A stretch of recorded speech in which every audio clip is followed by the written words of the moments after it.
أعوذ بالله من شرور أنفسنا ومن سيئات أعمالنا من يهده الله فلا مضل له ومن يضلله فلا هادي له وأشهد أن لا إله إلا الله وحده لا شريك له وأشهد أن محمدا عبده ورسوله يا أيها الذين آمنوا اتقوا الله حق تقاته ولا تموتن إلا وأنتم مسلمون يا أيها الناس اتقوا ربكم الذي خلقكم من نفس واحدة وخلق منها زوجها وبث منهما رجالا كثيرا ونساء واتقوا الله الذي تساءلون به والأرحام إن الله كان عليكم رقيبا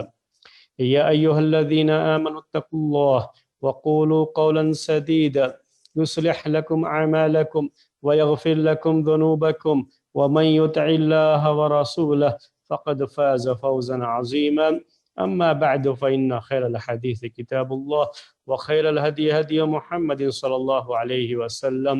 وشر الأمور محدثاتها وكل محدثة بدعة وكل بدعة ضلالة وكل ضلالة في النار۔ محترم بھائیو، ہمارا درس فقہ الحج یعنی حج کے مسائل، اس سلسلے میں ہمارا یہ درس چل رہا ہے، اور احرام کی حالت میں جو پابندیاں ہوتی ہیں ان پابندیوں کا ذکر آپ کے سامنے کیا جا رہا ہے۔ یہ باتیں آپ کے سامنے آ چکی ہیں کہ جسم کی مناسبت سے سلے ہوئے کپڑے نہیں پہن سکتے، خوشبو لگانا یہ جائز نہیں ہے، بال کاٹنا یا بال مڈوانا احرام کی حالت میں جائز نہیں۔ ہاں، یہ جو ہے میں نے یہ بات بھی آپ کے سامنے ذکر کر دی کہ بال خود بخود گر جاتا ہے تو اس کا کوئی مسئلہ نہیں ہوتا نہانے میں یا سونے کے ٹائم میں، یا یہ کہ جو ہے کنگھی کر رہے ہیں اور اس کی وجہ سے بال اگر کچھ گر گیا ہے، خود بخود نکل گیا ہے یا ٹوٹ گیا، تو اس کی جان بوجھ کر کے ایسا نہیں کیا ہے تو اس پر کوئی چیز واجب نہیں ہوتی ہے۔ تو یہ مسائل آپ کے سامنے آ چکے ہیں۔ اسی طرح سے شکار کرنا بھی احرام کی حالت میں جائز نہیں ہے، اور شکار اگر کسی اور نے کیا ہو تو شکار کے جانور کو ذبح کرنا بھی جائز نہیں ہے، جس کا ذکر قرآن میں موجود ہے، اور اس پر امت کا اتفاق ہے، اجماع ہے۔ اس کے بعد یہ بات بھی آپ کے سامنے آئی کہ احرام کی حالت میں نکاح کرنا، کسی کا نکاح کروانا یا منگنی کرنا، یا کہیے کسی کو پیغام دینا، وہی لفظ ہم نے پیغام دینا نکاح کا یہ لفظ استعمال کرنا زیادہ مناسب ہے، تو یہ بھی احرام کی حالت میں جائز نہیں ہے۔ جب یہی سب جائز نہیں ہے تو ظاہر سی بات ہے کہ بیوی کے ساتھ ہم بستری کرنا، بیوی کے ساتھ جو شوہر اور بیوی کا خاص تعلق ہوتا ہے وہ تعلق قائم کرنا یہ بھی جائز نہیں ہے۔ احرام کی حالت میں یہ سب کی سب جو ہے اس کی پابندی ہوتی ہے۔ اب مسئلہ یہ ہے کہ احرام کی حالت میں بال کاٹنا یا بال موڑنا یہ تو جائز نہیں ہے، لیکن اگر کبھی مجبوری ایسی آ جائے کہ اس کی وجہ سے بال کاٹنا پڑ جائے، یا کہ کوئی جانتا نہیں تھا اور اس نے غلطی سے یہ کام کر دیا، اسی طرح سے اگر کوئی شخص جو ہے شکار کر لیا، کسی جانور کا شکار کر لیا یا شکار کو ذبح کر دیا، تو ایسی کوئی جو ہے احرام کی حالت میں جو پابندیاں ہیں ان پابندیوں کی اگر کوئی خلاف ورزی کرتا ہے تو اس کے اوپر کیا چیز واجب ہوتی ہے، اس کے لیے چند باتیں آج کے درس میں آپ کے سامنے ذکر کی جائیں گی۔ سب سے زیادہ مسئلہ بال کا ہی آتا ہے اس میں۔ اب شکار وغیرہ کے مسائل تو آج کل نہیں آتے ہیں، لیکن بال کا مسئلہ زیادہ آتا ہے۔ بال کی پریشانی لوگوں کو ہو سکتی ہے، احرام کی حالت میں اگر کوئی پریشانی ہے ایسی جس کی وجہ سے بال کٹوانا پڑ جائے یا مڈوانا پڑ جائے، تو ایسی صورت میں اس کے اوپر کیا فدیہ لازم آتا ہے، اس کا بیان۔ اسی طرح سے غلطی سے یہ چیز بھی ہو سکتی ہے کہ کوئی شخص احرام کی حالت میں سلا ہوا کپڑا پہننا، جس سے مراد جسم کی مناسبت سے سلے ہوئے کپڑے پہننا، یہ پابندی ہے اس کی، لیکن اگر غلطی سے کسی نے یہ کر لیا تو کیا اس کے اوپر کیا فدیہ لازم آتا ہے، جبکہ احرام کی مخالفت کرتے ہوئے اس سے یہ چیز ہو گئی ہے۔ اسی طرح سے ایک سوال اور بھی آتا ہے، جیسے مردوں کے لیے یہ مسئلہ ہے کہ وہ سر کو جو ہے ڈھانپ نہیں سکتے احرام کی حالت میں، لیکن اس کو پتہ نہیں تھا، غلطی سے اس نے سر کو ڈھانپ لیا، جو بلا قصد نیند کی حالت میں ہوتا ہے۔ میں نے آپ سے کہا کہ پہلے اس کے بارے میں میں نے ذکر کر دیا آپ کو، لیکن آج جو مسئلہ ہے وہ کیا ہے کہ بالقصد یعنی ارادے سے اس نے یہ کیا، چاہے اس کو پتہ نہیں تھا یا کوئی مجبوری تھی اس وقت جس کی وجہ سے اسے ایسا کرنا پڑا، سر کو باندھنا پڑا، زخم ہو گیا، ایسا زخم ہو گیا سر میں، ایک جو ہے ایکسیڈنٹ ہو گیا، مان لیجئے احرام کی حالت میں تھے، جس کی وجہ سے بال کو بھی موڑنا پڑا اور اس کو جو ہے باندھنا بھی پڑ گیا، پٹی جو ہے باندھنا پڑ گیا، ایسی شکل جو ہے ہو جائے ایسی کہ جو ہے پورا سر ہی اس کی وجہ سے پگڑی کی طرح سے باندھنا پڑ جائے، تو ایسی کوئی بھی شکل پیش آ جائے آج کے دور میں جو کوئی بعید نہیں ہے، ہو سکتی ہیں یہ چیزیں، تو کیا اس کے اوپر کیا چیز لازم آتی ہے اس کے اوپر؟ اس کو کہا جاتا ہے کہ ایسی مجبوری کی حالتوں میں اس کے لیے یہ چیزیں جائز تو ہو جاتی ہیں، لیکن اس پر فدیہ لازم آتا ہے، فدیہ لازم آتا ہے۔ فدیہ کیا ہے اس کی تفصیل بھی آج کے درس میں آپ کے سامنے ذکر کریں گے انشاءاللہ۔ اللہ کے رسول صلی اللہ علیہ وسلم کے زمانے میں پیش آنے والا ایک واقعہ جو بال کے مڈوانے کا سبب بنا، ایک مجبوری کی وجہ سے، پریشانی کی وجہ سے، تکلیف کی وجہ سے ہمارے پیارے نبی صلی اللہ علیہ وسلم نے اپنے ایک پیارے صحابی کو اجازت دے دی احرام کی حالت میں کہ وہ بال مڈوا لیں، اور بال مڈوانے کے بعد وہ اس کا فدیہ ادا کر دیں، کیونکہ احرام کی مخالفت ہوئی ہے تو فدیہ بھی ادا کرنے کا آپ نے ان کو حکم دیا۔ تو یہی چیز ہے جو آج کے درس میں آپ کے سامنے پیش کرنی ہے۔ پہلے وہ حدیث پڑھ کر کے آپ کو سناتے ہیں، پھر اس حدیث کی روشنی میں، اور قرآن میں بھی اس مسئلے کا ذکر ہے تو قرآن کی اس آیت کی روشنی میں بھی آپ کے سامنے پوری بات جو ہے ہم پیش کریں گے۔ قرآن میں اللہ تبارک و تعالی نے اس مسئلے کو بیان کرتے ہوئے ذکر کیا ہے کہ فَمَنْ كَانَ مِنْكُمْ مَرِيضًا أَوْ بِهِ أَذًى مِّنْ رَأْسِهِ، کہ تم میں سے جو بیمار ہو یا اس کے سر میں تکلیف ہو،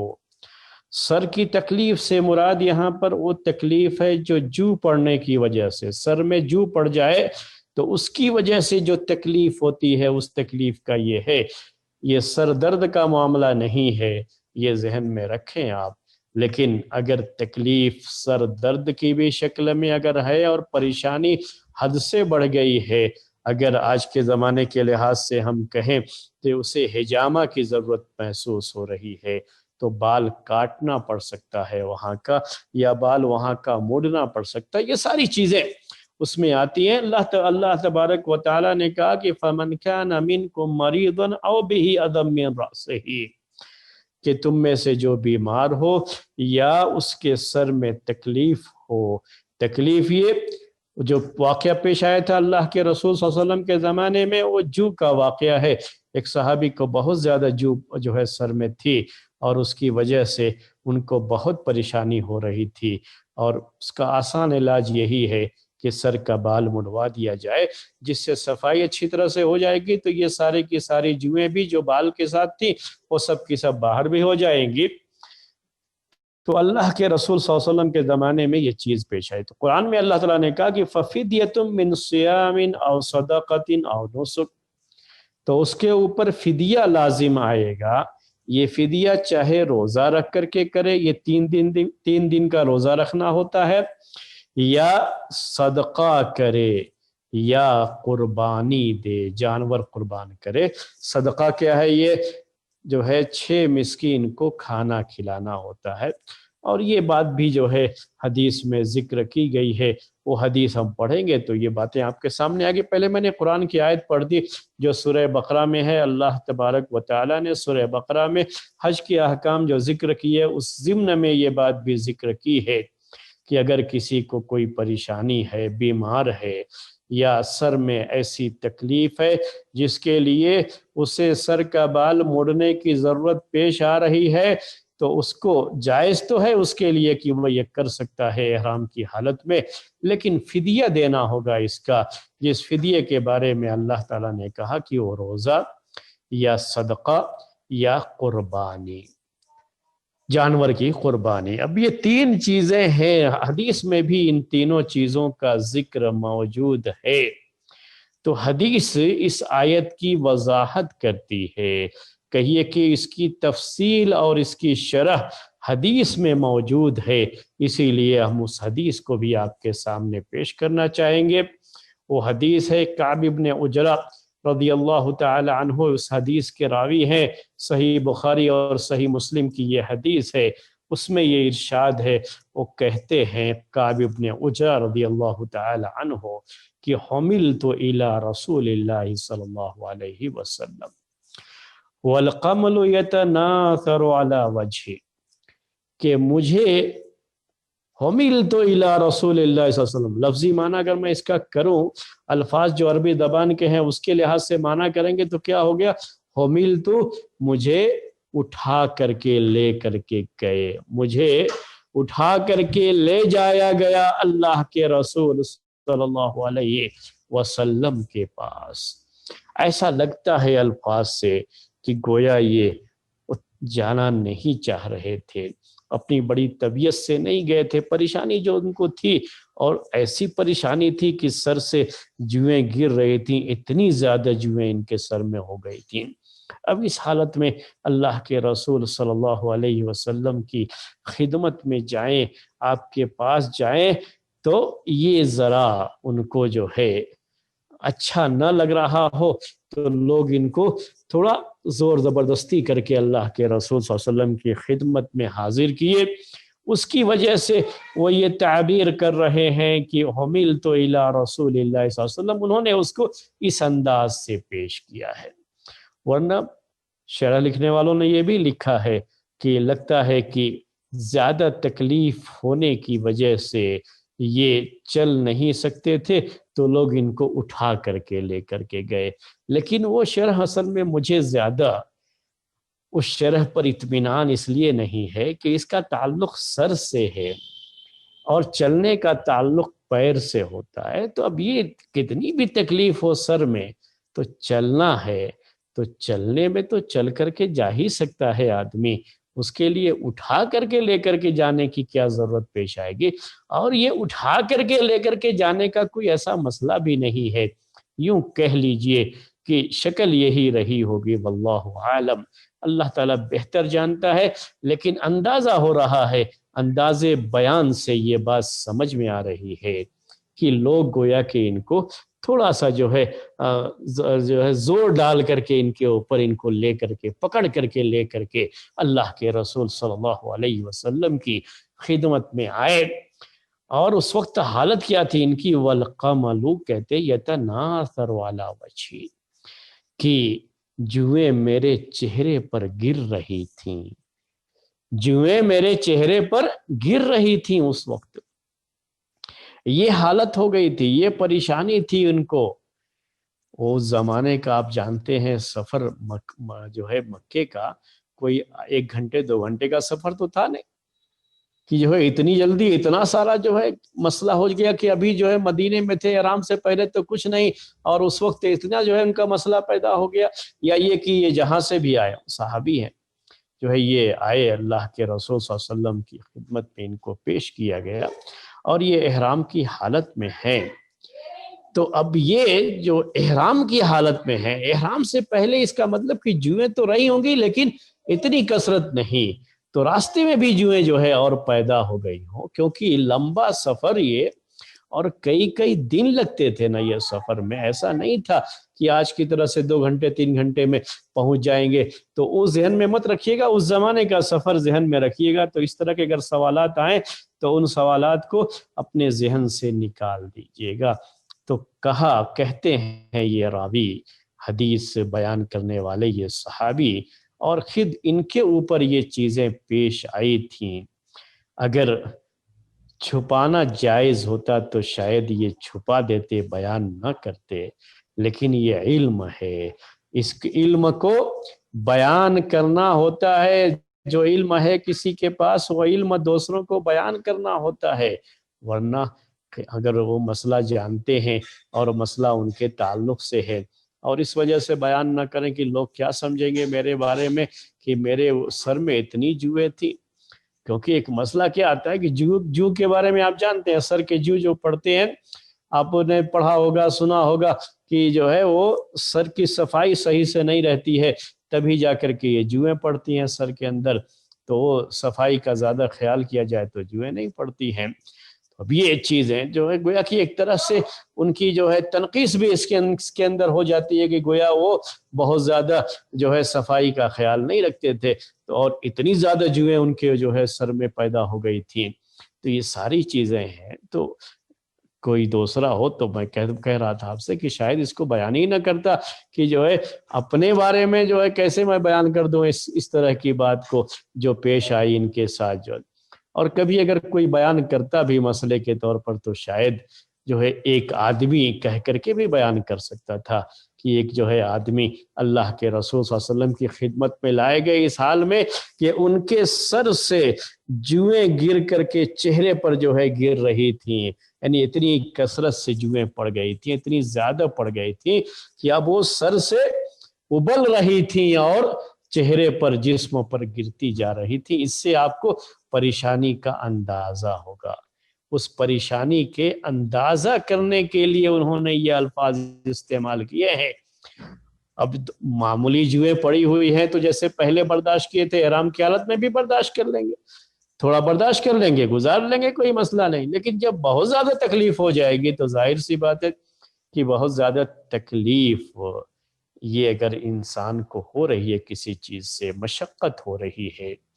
تو ہماری اسلامی شریعت کی خوبی یہ ہے کہ اس میں یہ ایک ضابطہ ہے، یہ ایک اصول ہے کہ المشقت تجلب التیسیر۔ مشقت، یہ پریشانی، یہ تکلیف کیا ہے؟ آسانی کو کھینچ کر کے لاتی ہے۔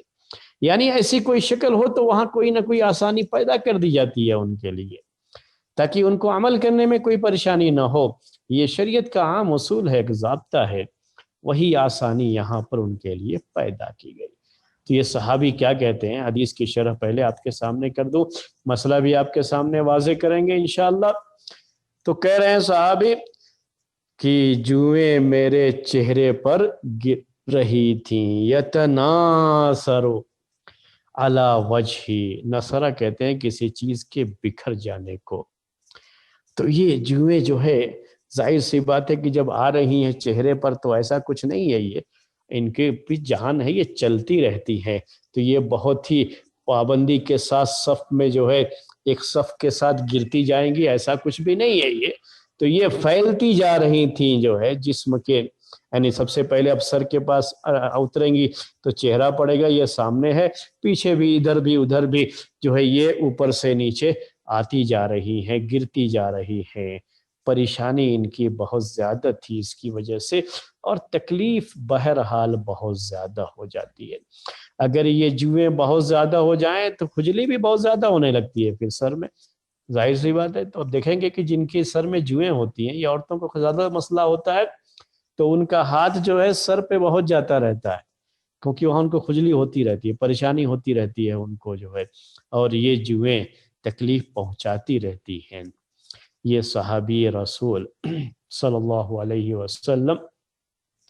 ان کو لایا گیا، جوئیں جو ہے ان کے چہرے پر جس انداز سے گر رہی تھیں، اللہ کے رسول صلی اللہ علیہ وسلم نے اس کا مشاہدہ کیا،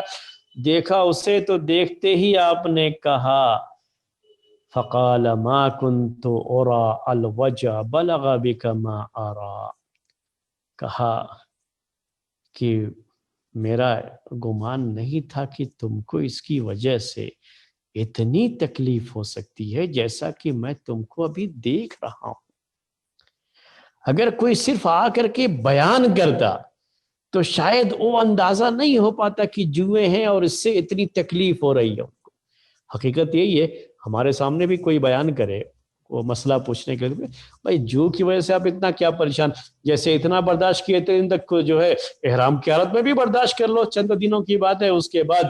جب بال جو ہے عمرہ ہو جائے گا تو بال مڈوا لینا، مسئلہ ختم ہو جائے گا۔ تو یہ چیز ہے، کوئی بھی رہے گا تو یہی مشورہ دے گا، یہی کہے گا۔ تو اگر سامنے وہ چیز نہ ہو، اس کا مشاہدہ نہ ہو، تو پھر وہ پورا تصور نہیں آتا ہے، اس لیے آدمی صحیح سے مسئلہ بھی نہیں بیان کر سکتا۔ تو اب یہاں پر ان کے سامنے وہ چیز، اللہ کے رسول صلی اللہ علیہ وسلم کے سامنے وہ چیز ہے، اب نظر آ رہا ہے کہ کتنی پریشانی ہے بیچارے کو، کتنی پریشانی میں مبتلا ہیں یہ صحابی۔ اللہ کے رسول صلی اللہ علیہ وسلم بہت نرم دل بھی تھے، اور تربیت کا آپ کا انداز بہت ہی نرالا تھا۔ یہاں پر یہ پوائنٹ خاص طریقے سے نوٹ کرنے کی ہے، نوٹ کر لیجئے یہ پوائنٹ، سب کے لیے یہ بات ہے کہ اس کیفیت میں جب اس صحابی کو لایا گیا، اللہ کے رسول صلی اللہ علیہ وسلم نے ان کی تکلیف کو محسوس کیا۔ آپ کہہ رہے ہیں کہ میں جو دیکھ رہا ہوں اتنا میں گمان نہیں کر سکتا تھا، تمہاری تکلیف تو بہت بڑھی ہوئی ہے، لیکن اس حالت میں ان کو دیکھ کر کے آپ نے ان کو ڈانٹ نہیں پلائی۔ یہ ہے اصل جو ہے پوائنٹ نوٹ کرنے کا، اور یہ ہے وہ تربیت کا انداز جو ہمارے پیارے نبی نے اپنی امت کے لیے چھوڑا ہے۔ تربیت کا یہ انداز، آپ نے غصہ نہیں کیا۔ میں یقین کے ساتھ کہتا ہوں، ہم میں سے کوئی آدمی ہو تو ضرور کہتا کہ کیا تم تھوڑے صفائی نہیں کر سکتے،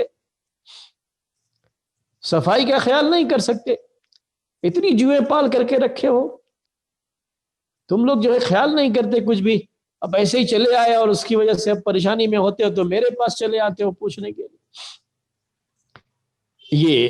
ایک انداز ہوتا ہے ہم جیسے لوگوں کا، میرے بھائیو، یہی انداز ہوتا ہے۔ لیکن قربان جائیے ہمارے نبی پر، ان کی اس تربیت پر کہ کس طریقے سے ہمارے پیارے نبی نے ان کی تکلیف کو محسوس کیا اور انہیں کچھ بھی نہیں کہا۔ حالانکہ ہم نے آپ کو شروع میں کہا کہ یہ جوئیں جو پڑتی ہیں یہ کیا ہے، جب بہت زیادہ صفائی کا خیال نہیں کیا جاتا ہے تب یہ جوئیں جو ہے پڑتی ہیں، زیادہ اسی وقت یہ چیز ہوتی ہے، ویسے بھی پڑ سکتی ہے لیکن زیادہ یہ چیز، اور کثرت اس کی اسی وجہ سے ہوتی ہے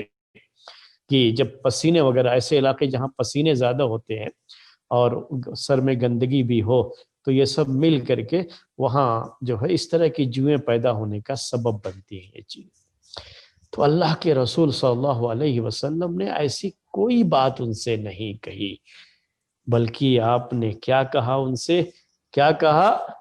آپ نے محسوس کر لیا، محسوس کر کے کہا کہ تکلیف تو تمہاری بہت زیادہ ہے، محسوس ہو رہی ہے، دیکھ رہا ہوں میں یہ چیز۔ اتجد شاطن، پھر آپ نے پوچھا کیا تمہارے پاس بکری ہے؟ اگر ایک بکری ہے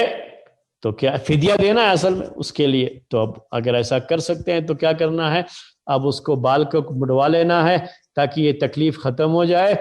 احرام کی حالت میں بال نہیں مڑوا سکتے تھے، لیکن اب احرام کی حالت میں ہی یہ کام کرنا پڑے گا اور اس کا فدیہ دینا پڑے گا۔ تو اگر پریشانی ہے ایسی کوئی، اور پریشانی کی وجہ سے احرام کی حالت میں جو چیزیں منع ہیں وہ چیز کرنی پڑ رہی ہے، پریشانی کی وجہ سے کرنی پڑ رہی ہے، جیسے کہیں زخم ہو جائے، آج کے دور میں یہ چیز زیادہ ہوتی ہے آج کے اس دور میں، تو اور وہاں پٹی وغیرہ باندھنی ہے، اگر ایسے ہی باندھ دیتے ہیں تو پریشانی ہو سکتی ہے، تو وہاں کا بال پہلے صاف کر لیتے ہیں پھر پٹی باندھ رہے ہیں تاکہ پٹی نکالنے میں پریشانی نہ ہو۔ ایسی کوئی چیز اگر ہے، ایسی ضرورت پیش آ جاتی ہے تو وہ کرنا جائز تو ہے، لیکن کیا کرنا پڑے گا، فدیہ دینا پڑے گا۔ فدیہ کیا ہے؟ اللہ کے رسول صلی اللہ علیہ وسلم نے ان سے پوچھا کہ کیا تمہارے پاس ایک بکری ذبح کرنے کی استطاعت ہے؟ تو انہوں نے کہا کہ نہیں، قلت لا، کہا کہ نہیں، میں نے کہا نہیں۔ قال فصم ثلاثۃ ایام، آپ نے کہا تم 3 دن روزہ رکھ لو، او اطعم 6 مساکین، یا 6 مسکین کو کھانا کھلا دو، لکل مسکین نصف صاع، ہر مسکین کے لیے آدھا سا، اتنا جو ہے مسکین کو کھلا دو۔ کھجور جو ہے عام طریقے سے کھلاتے تھے، تو کھجور کا ہی حساب سمجھیے۔ یہ تو کھجور جو ہے ایسی چیز ہے جو بغیر پکائے بھی کھائی جا سکتی ہے، تو اس کا ایک جو ہے بتا دیا گیا ہے کہ کتنا کھجور اس کو دینا پڑے گا، غریب مسکین کو کتنا کھجور دینا پڑے گا، ہر مسکین کے لیے کتنا کھجور اس کو دینا ہے۔ تو بہرحال یہ بات تھی، آپ کے سامنے یہ حدیث تھی، میں نے پیش کیا۔ یہ کعب بن عجرہ کی یہ حدیث جو صحیح بخاری اور صحیح مسلم میں ہے،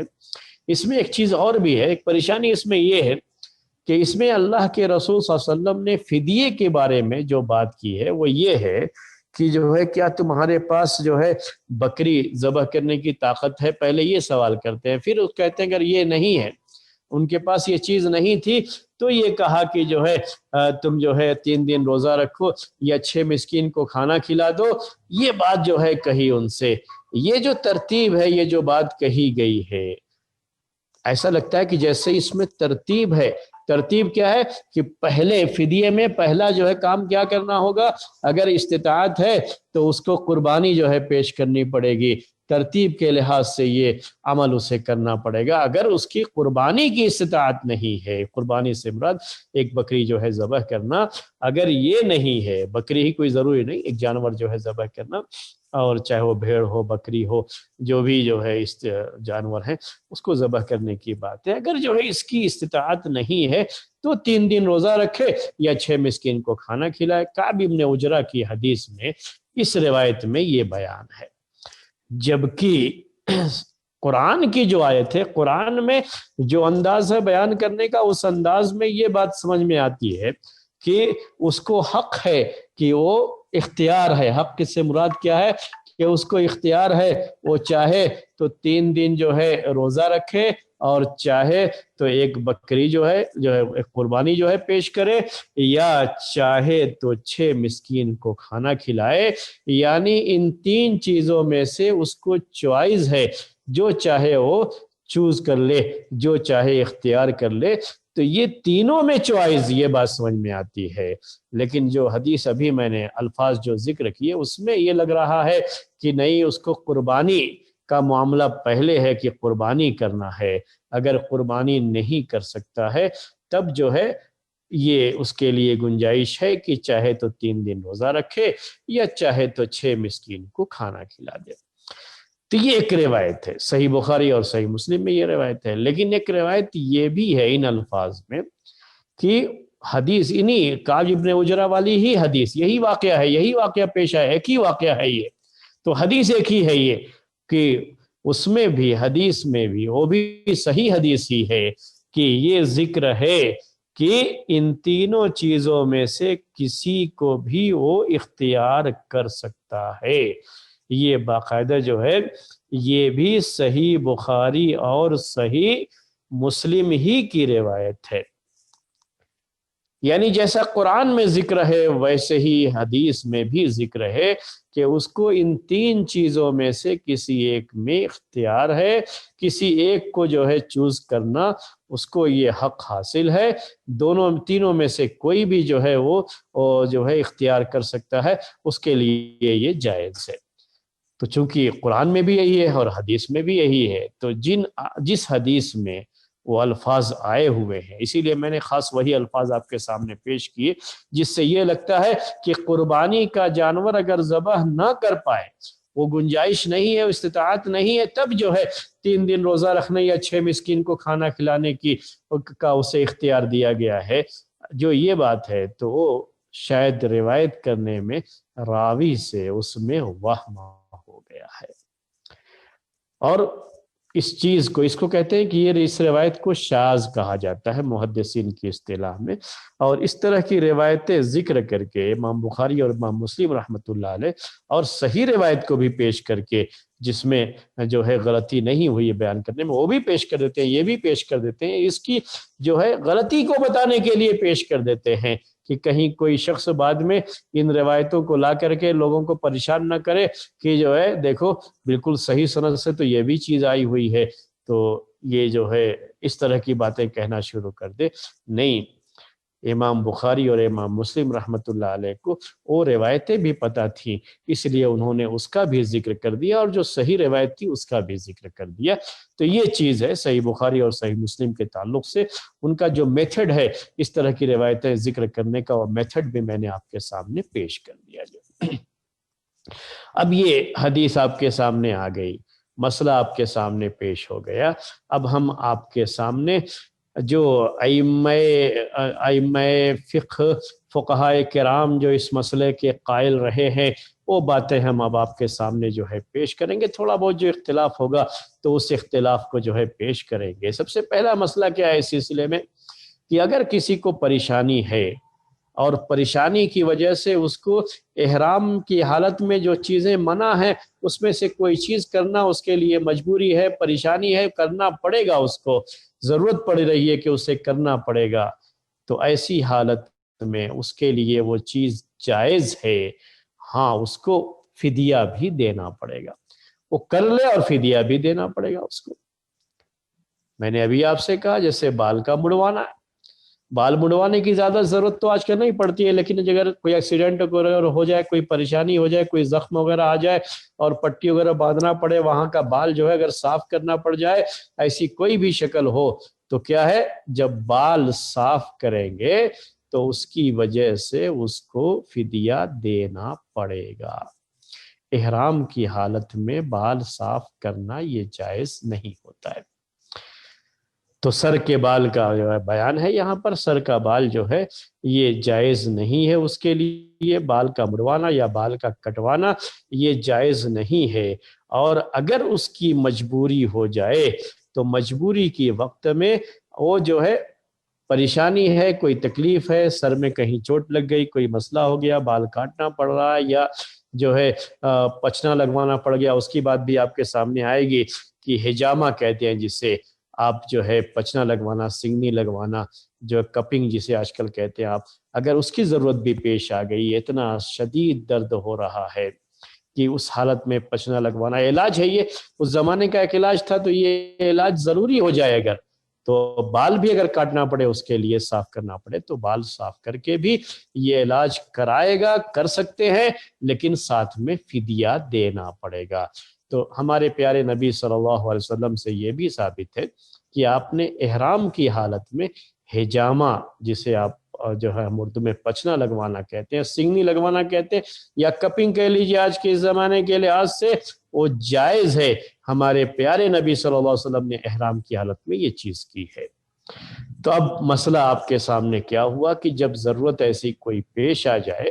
اور آج کے اس دور میں علاج کے ہی تعلق سے زیادہ یہ چیز ہو سکتی ہے کہ ضرورت پیش آ جائے کسی کو، تو ایسا کرنا جائز ہے اس کے لیے، اور اس کو فدیہ دینا پڑے گا،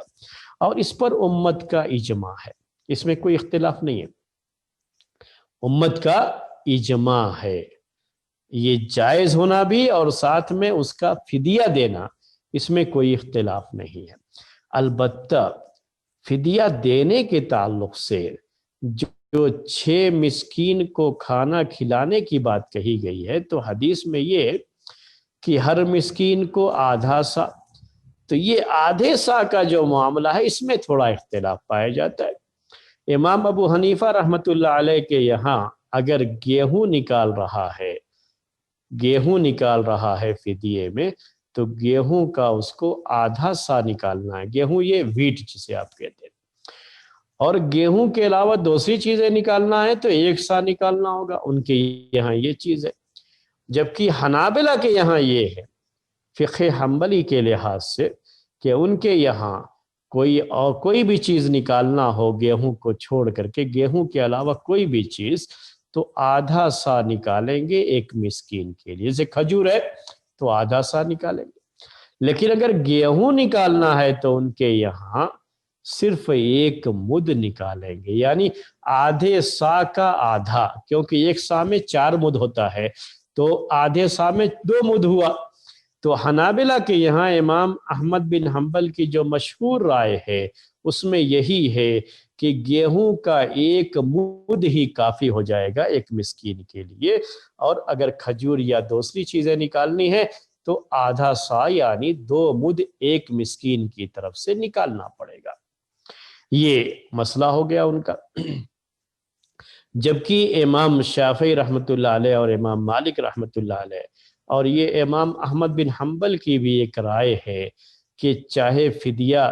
کسی بھی، اگر غلے کی شکل میں نکالنا ہے، اگر جو ہے کھانا 6 مسکین کا کھانا نکالنا ہے تو یہ فدیہ کیا دینا ہوگا اس کو، چاہے کھجور ہو، چاہے گیہوں ہو، چاہے کوئی اور چیز ہو، آدھا سا نکالنا ہے ایک مسکین کے لیے، تو 6 مسکین کے لیے 3 سا نکالنا ہوگا۔ یہ مسئلہ ہے۔ اگر یہ چیز بھی نہیں کر سکتا آدمی تو 3 دن روزہ رکھنا ہے جیسا کہ ہے۔ تو ایک تو یہ کہ جو ہے فدیے میں کیا کرنا ہے، اسے جانور ذبح کرنا ہے، یعنی بکری جو ہے جیسا کہ حدیث میں آیا ہوا ہے، بھیڑ ہو بکری ہو جو بھی ہو، بہرحال یہ اس کو کرنا ہے، بکرا ہو کوئی جو ہے۔ اور اگر وہ نہیں کر سکتا ہے، کوئی یہ بھی نہیں ہے کہ اس میں طاقت نہیں ہے تبھی ہے، نہیں، اگر جو ہے اس کی اوپر ہے، یہ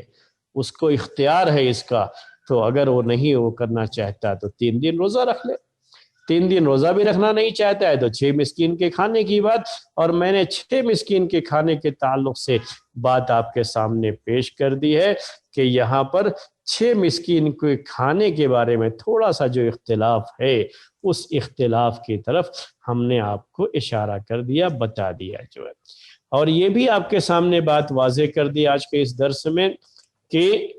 یہ اختیار اسے حاصل ہے، تینوں میں سے کسی ایک کو جو ہے اختیار کرنا، یہ اس کے لیے چیز ہے کہ تینوں میں سے کوئی بھی اختیار کر سکتا ہے۔ یہ تخییر یعنی ان تینوں میں سے کسی ایک کو چوز کر لینا، اس پر بھی کہا جاتا ہے کہ امت کا اجماع ہے، اس میں بھی کوئی اختلاف نہیں ہے۔ اب یہ بات تو آپ کے سامنے بہرحال آ گئی کہ اگر ایسی کوئی چیز ہو جائے، احرام کی حالت میں ضرورت پڑ جائے، ایسی طرح سے حرم میں ہے اور اس کو ضرورت پڑ جائے ایسی کوئی چیز جو کہ حرم کی پابندی ہے یا احرام کی حالت کی پابندی ہے، تو ایسی صورت میں اس کے اوپر دم لازم آتا ہے۔ تو یہ جو بات کہی گئی ہے دم کی بات، یا دم سے مراد وہی قربانی جو بکری کا ذکر اس میں ہے، یا 3 دن روزہ، یا 6 مسکین کو کھانا کھلانا۔ لیکن یہ بھی آپ یاد رکھیے گا کہ یہ کس کے تعلق سے ہے؟ اگر سلا ہوا کپڑا پہن لیا، یعنی ایسا سلا ہوا کپڑا جو جسم کی مناسبت سے ہے، یا سر کو ڈھانپ لیا، یا خوشبو استعمال کر لیا، یا بال نکلوا لیا، تو ایسی جو احرام کی مخالفت ہے اس کے اندر یہ فدیہ ہے، یاد رکھیے گا یہ۔ لیکن احرام کی ایک مخالفت یہ بھی ہو سکتی ہے کہ وہ شکار کر لیا، شکار جو ہے احرام کی حالت میں شکار کرنا جائز نہیں ہے، شکار کر لیا یا شکار کو ذبح کر دیا، تو ایسی وقت میں ایسی جو ہے جب احرام کی جو ہے مخالفت ہو جائے تو اس میں یہ جو 3 میں سے کسی ایک چیز کو کرنا فدیے کے طور پر جو اختیار ہے، جو اس کے لیے اجازت ہے، وہ چیز نہیں ہوتی ہے اس وقت۔ میں زیادہ اس کو تفصیل سے اس لیے نہیں پیش کرنا چاہ رہا تھا کہ آج کل شکار کا زیادہ مسئلہ ہوتا نہیں، لیکن پھر بھی جاننے کے لیے یہ مسئلہ جان لیجئے کہ اگر شکار کر لیا ہے تو جس جانور کا شکار کیا ہے، شکار جو جانور ہے، اسی کے مناسبت سے، اسی کے جسم کے لحاظ سے، جتنا بڑا وہ جانور ہے اسی کے مناسب جسم کا جانور اس کو قربانی کے طور پر پیش کرنا ہوگا، یہ فدیہ ہوتا ہے اس کا۔ اور یہ فیصلہ بھی انصاف کرنے والے 2 آدمی فیصلہ کریں گے اس کا کہ یہ کتنا بڑا جانور ہے تو اس کے لیے کون سا جانور مناسب رہے گا۔ جیسے ہرن ہے، ہرن کا شکار کر لیا، ہرن جو ہے جس کو آپ ڈیر کہتے ہیں، تو اب بکری اس کے لیے جسم کے لحاظ سے مناسب ہے، یا بکرا، تو اسی لحاظ سے اس کو وہ ذبح کرنا پڑے گا۔ لیکن اگر کوئی بڑا جانور جو ہے شکار کر لیا، بڑا جانور شتر مرغ ہے، یا یہ کہ جو ہے نیل گائے ہے، اس کو کر لیا، نیل گائے یہ آپ جانتے ہیں اس کو جو ہے بقرۃ وحشیۃ کہا جاتا ہے، تو اس کو نیل گائے کہتے ہیں۔ یہ جو ہے شکار اس کا کیا جاتا ہے، جنگلی جانور ہے یہ۔ تو ایسا کوئی جانور اگر کر دیا ہے تو بہرحال اب اس کی مناسبت سے جسم کے لحاظ سے جو ہے جو گائے ہوتی ہے ہماری پالتو گائے، اس کو ذبح کرنا ہوگا۔ تو اسی یعنی جس طرح کا جانور شکار کیا ہے، جتنا بڑا جانور شکار کیا ہے، اسی کے لحاظ سے فدیے میں اس کو اسی مناسبت سے جانور پیش کرنا پڑتا ہے، یہ اس کو جو ہے کرنا ہے۔ اور اس کے بارے میں بھی قرآن میں یہ ہے کہ یہ فیصلہ کریں گے، کون لوگ فیصلہ کریں گے؟ یہ فیصلہ کریں گے انصاف پسند لوگ کہ کتنا بڑا جانور اس کو دینا ہے۔ تو جسم کا اعتبار کیا جائے گا اس میں، یہ جو ہے جمہور کی رائے یہی ہے، یعنی میجارٹی آف اسکالرز اسی بات کے قائل ہیں کہ اس کے جسم کے لحاظ سے فیصلہ کیا جائے گا، جبکہ امام ابو حنیفہ رحمۃ اللہ علیہ قیمت کے لحاظ سے یہ بات کہتے ہیں۔ جس طرح کی قیمت ہوگی اس شکار کے جانور کی، اسی قیمت کے لحاظ سے اس کو جانور خرید کر کے ذبح کرنا ہوگا۔ بہرحال اگر ایسی کوئی شکل پیش آ جائے کہ جانور جو ہے بالکل اس طرح کا جانور نہیں اویلیبل ہے، پریشانی ہے، نہیں وہ اس طرح کا جانور جو ہے حرم میں وہاں خرید کر کے ذبح کرنا اس کے لیے ممکن نہیں ہے، ایسی کوئی پریشانی ہو جائے، حالانکہ نہیں ہے تو پیسہ جو ہے کسی کو دے کر کے وہ کروا سکتا ہے، اگر ایسی شکل ہوگی تو بھی وہ جو ہے کوئی اس کی طرف سے نائب بن کر کے کر سکتا ہے یہ۔ لیکن یہ سب بھی اگر نہیں ہے تب اہل علم نے ایک شکل لکھی ہے کہ جتنا اس کی قیمت ہوگی اسی قیمت کے لحاظ سے پورا جو ہے کھانا، جو سا جیسے کھجور ہے، ایک مسکین کی جو ہے ہر مسکین کے لیے آدھے سا کے حساب سے باقاعدہ اس پوری قیمت سے جو ہے وہ خرید کر کے مسکین میں تقسیم کر دیا جائے گا۔ لیکن بہرحال اس میں اصل یہی ہے کہ اسی مناسبت سے جتنے جو ہے جیسا جانور شکار کیا اسی مناسبت سے، اسی کے جسم کی مناسبت سے جانور کا فیصلہ کریں گے۔ دو آدمی جو ہے جو انصاف پسند آدمی ہوں، ایسے آدمی جن کے اوپر بھروسہ کیا جا سکتا ہے، جن کی جو ہے تقوی اور جو ہے جن کی للہیت پہ بھروسہ کیا جا سکتا ہے، ایسے لوگ جو ہے فیصلہ کریں گے اور اس کو قربانی میں پیش کرنا پڑے گا۔ اب اس کے علاوہ بھی کچھ چیزیں ہوتی ہیں،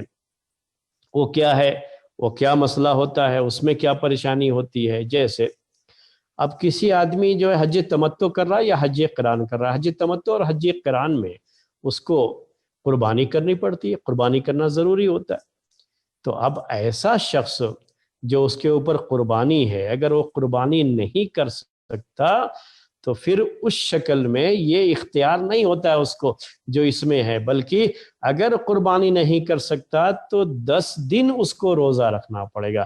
3 دن حج کے دنوں میں اور 7 دن گھر لوٹنے کے بعد 10 دن روزہ رکھنا پڑے گا۔ یہ کون سا ہے، کون سی قربانی جس کی اس کو طاقت نہیں ہے؟ حج تمتع کر رہا تھا لیکن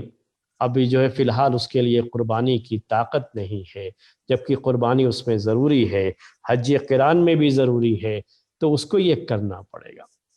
اسی طرح سے اگر کوئی آدمی کوئی واجبی عمل جو حج کے دوران ہے، جو آگے بات آپ کے سامنے آئے گی، جو ہے جو واجب ہے، حج کے احکام میں جو چیزیں واجب ہیں، اگر کوئی واجب چھوڑ دیا ہے تو اس کی وجہ سے بھی اس کے اوپر دم لازم آتا ہے، یعنی قربانی پیش کرنی پڑے گی، تو یہ قربانی بھی وہاں پر وہ پیش کرے گا۔ اگر قربانی نہیں کر سکتا ہے تو اس میں بھی پھر 10 دن روزہ رکھنا ہے، یاد رکھیے گا اس میں بھی۔ تیسری چیز کیا ہے کہ اگر کسی شخص نے بیوی کے ساتھ ہم بستری کر لیا، یعنی احرام کی مخالفت میں کون سی مخالفت ہو گئی؟ بیوی کے ساتھ ہم بستری کر لیا، یا بیوی کو جسم سے چمٹایا اور اس میں اس کو جو ہے ڈسچارج ہو گیا ہو، تو ایسی اگر شکل پیش آ گئی ہے تب بھی اس کے اوپر دم لازم آتا ہے، اور یہ دم بھی اس میں اختیار نہیں ہے کچھ بھی، یہ دم کیا ہے؟ قربانی پیش کرنا ہے۔ قربانی اگر نہیں پیش کر سکتا تو 10 دن روزہ رکھنا ہوگا، 3 دن جو ہے حج کے دنوں میں اور 7 دن گھر آنے کے بعد۔ ایسے ہی اگر کوئی احرام جو ہے باندھ کر کے عمرہ یا حج کی نیت سے نکل گیا لیکن راستے میں اسے روک دیا گیا، تو جس کو روک دیا گیا ہے اس سے قربانی پیش کرنی پڑتی ہے، پھر جہاں بھی روک دیا گیا وہاں قربانی پیش کرنی پڑتی ہے۔ تو اب جو قربانی یہ کرے گا، اگر نہیں ہے قربانی کرنے کی طاقت تو اس کو بھی پھر جو ہے اس کے بدلے میں 10 دن روزہ رکھنا ہوتا ہے، وہ الگ مسئلہ ہے۔ اور یہ مسئلہ الگ ہے جو ابھی میں نے پیش کیا۔ یہ کون سا مسئلہ تھا کہ احرام کی وہ مخالفت جس میں کوئی شخص کوئی جسم کی مناسبت سے سلا ہوا کپڑا پہن لے، یا یہ کہ جو ہے خوشبو لگا لے، اور یا یہ سر کو چھپا لے، یا بال کو مڈوا لے، بال کو کٹوا لے، کوئی ایسی شکل پیش آ جائے جو احرام کی مخالفت جس میں ہو رہی ہے، تو اس وقت اس کو یہ جو ہے چوائس رکھی گئی ہے اس کے لیے کہ 3 میں سے کوئی بھی ایک چیز کر سکتا ہے، وہ چاہے تو جو ہے قربانی پیش کرے، چاہے تو 3 دن روزہ رکھے، یا چاہے تو 6 مسکین کو کھانا کھلا دے۔ یہ ساری شکلیں تھیں جو ہم نے اس مسئلے کے تعلق سے آپ کے سامنے پیش کر دیں، اور آج کا درس ہم اسی پر ختم کریں گے۔ سوال ہے تو آپ سوال کر سکتے ہیں۔ جی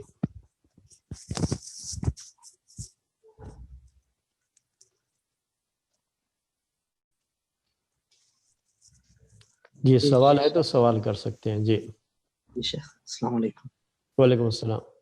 جی شیخ، یہ سا یا آدھا سا یا پھر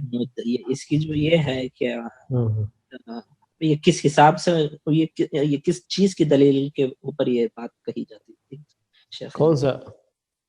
ابھی امام ابو حنیفہ کے پاس گیہوں کے علاوہ دوسری چیز دینی ہو تو اگر ایک سا دینی ہے، یعنی کہ اگر مسکین کو کھلانا ہو تو یہ کس بنا کے اوپر بات امام ابو حنیفہ نے یہ کی تھی؟ ہاں، اصل میں کیا ہے، حدیث میں جو یہاں پہ آیا ہوا ہے لِكُلِّ مِسْكِينٍ نِصْفُ صاع، آپ دیکھ رہے ہیں نا، لِكُلِّ مِسْكِينٍ نِصْفُ صاع، تو حدیث میں ہر مسکین کے لیے آدھا سا اس کا ذکر آیا۔ تو اب یہ آدھا سا اگر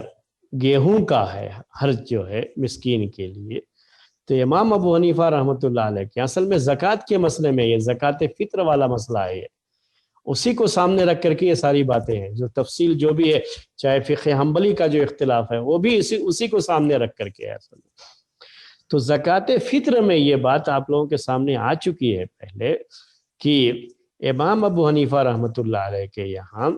1 سا کھجور کا، 1 سا جو ہے اور بھی جو ہے جو وغیرہ جو چیزیں ذکر کی گئی ہیں،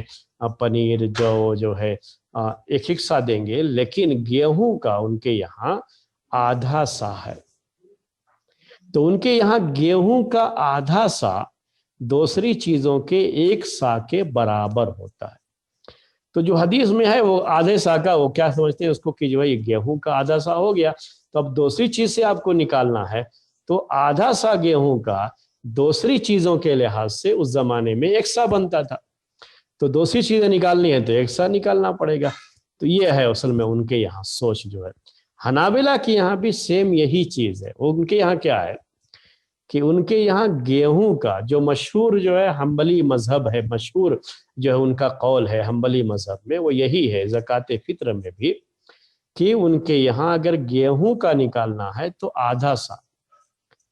اور دوسری چیزوں کا نکالنا ہے تو 1 سا۔ تو ان کے یہاں بھی گیہوں اور دوسری چیزوں کا یہ فرق ہے، اسی لیے۔ لیکن یہ جو حدیث میں آدھا سا آیا ہوا ہے، یہ آدھا سا اس کو کس پر محمول کرتے ہیں یہ حنابلہ، کہ یہ گیہوں کے علاوہ دوسری چیز، جیسے جو ہے جو ہو گیا، یا یہ کہ جو ہے آپ کا کھجور رکھ لیجئے، کھجور ہے، کشمش ہے، یہ سب چیزیں، تو اس کا آدھا سا ہے، تو گیہوں کا کیا ہوگا ان کے یہاں 1 مد ہی ہوگا، کیونکہ آدھے سا کے آدھا ہونا چاہیے۔ تو حنابلہ کے یہاں بھی زکوٰۃ فطر میں گیہوں کا آدھا سا دوسرے کے 1 سا کے برابر ہے۔ تو یہاں پر بھی سیم وہی جو ہے جو ان کے یہاں اس میں چیز پائی جاتی ہے، سیم اس کو یہاں پر بھی لاگو کرتے ہیں۔ اور چونکہ جمہور کے یہاں محدثین ہوں، شوافی ہوں، مالکیہ ہوں، ان سب کے یہاں کیا ہے، کوئی فرق نہیں، چاہے گیہوں کا ہو، چاہے جو ہے دوسری چیزوں کا نکالنا ہو، وہ سب کیا ہے، 1 سا ہے زکوٰۃ فطر میں۔ اسی طرح سے یہاں پر بھی جو آدھا سا کہا گیا ہے، جس چیز کا بھی نکالنا ہو آدھا سا ہی نکالیں گے. تو یہ ان کے یہاں ہے، اور یہی میں اس کو بہتر سمجھتا ہوں، یعنی سب سے بہتر رائے اسی کو سمجھتا ہوں. جی جی، اور کوئی سوال؟ السلام علیکم شیخ. وعلیکم السلام. جی بولیے. شیخ، حج کران کے لیے قربانی لے کے جانا شرط ہے؟ راستے سے بھی خرید سکتے ہیں اصل اس میں. کیا ہم لوگ وہاں خرید کے نہیں کر سکتے شیخ؟ وہاں پر بھی اگر نیت کر کے گئے ہیں وہاں خرید سکتے ہیں تو خرید لے سکتے ہیں وہاں پر بھی، لیکن وہ تو مسئلہ آپ جانتے ہیں نا، پریشانی کا ہے. آج کوئی حج کران کر سکتا ہے شیخ؟ ہاں، اگر کوئی وہاں پہ رہتے ہوں تو ان کے لیے امکان ہے اس کا جو ہے، لیکن جو لوگ دور دراز سے جاتے ہیں ان کے لیے بہرحال مشکل ہے. میں نے پہلے یہ بتایا تھا آپ لوگوں کو شروع میں، ان کے لیے مشکل ہے. اس کی جو کران کے جو مسائل ہیں، یا تو قربانی کا جانور لے کے جانا ہے تو جو ممکن نہیں ہے ان کے لیے ابھی ہوائی جہاز کے سفر میں، وہ تو اس کا کرایہ جو ہے آدمیوں کے جیسا کرایہ لگ جائے گا، اور شاید جو ہے ہوائی جہاز میں تو اس کو لے کر کے جا ہی نہیں پائیں گے. چھوٹے موٹے کو تو شاید الاؤ کر دیتے ہیں، وہ بھی کرایے کے ساتھ جو ہے کرتے ہیں. اور دوسرا کیا ہے کہ وہاں سے خریدنے میں بھی کیا ہے، راستے میں بھی ایسا کچھ نہیں، آپ تو سیدھا ڈائریکٹ وہاں پہنچ ہی جائیں گے، جدہ تو پہنچ ہی جائیں گے. تو وہاں سے کہاں سے خریدیں گے اور کہاں جائیں گے اس کے لیے پھر جو ہے آپ پریشان ہونے کے لیے. تو یہ سب چیزیں ہیں، اس وقت بھی ان کو پریشانی ہوگی بہرحال. اور کتنی پہلے جا رہے ہیں جو ان کے اس کے لحاظ سے بھی تو مسئلہ ہوتا ہے نا، کہ لوگ جو ہے پہلے جاتے ہیں تو زیادہ پہلے پہنچ گئے ہیں تو اتنے دنوں تک احرام کی حالت میں رہنا یہ خود ان کے، کیونکہ حج قران میں احرام کی حالت میں رہنا پڑ جائے گا. اور وہاں جو لوگ رہتے ہیں سعودی میں ہی، وہ کیا ہے ان کو ایک ٹائم سے جو ہے اپنی سواری ہے تو اپنی سواری سے چلے گئے، جانور ہے تو جانور لے کر کے بھی چلے گئے، تو ان کے لیے کوئی پریشانی کی بات نہیں ہے. ان کے لیے یہ آسانی ہے اور وہ کر بھی سکتے ہیں. تو ابھی بھی کر سکتے ہیں حج قران، ایسی کوئی پابندی تو نہیں ہے. جی ہاں، اور کوئی سوال؟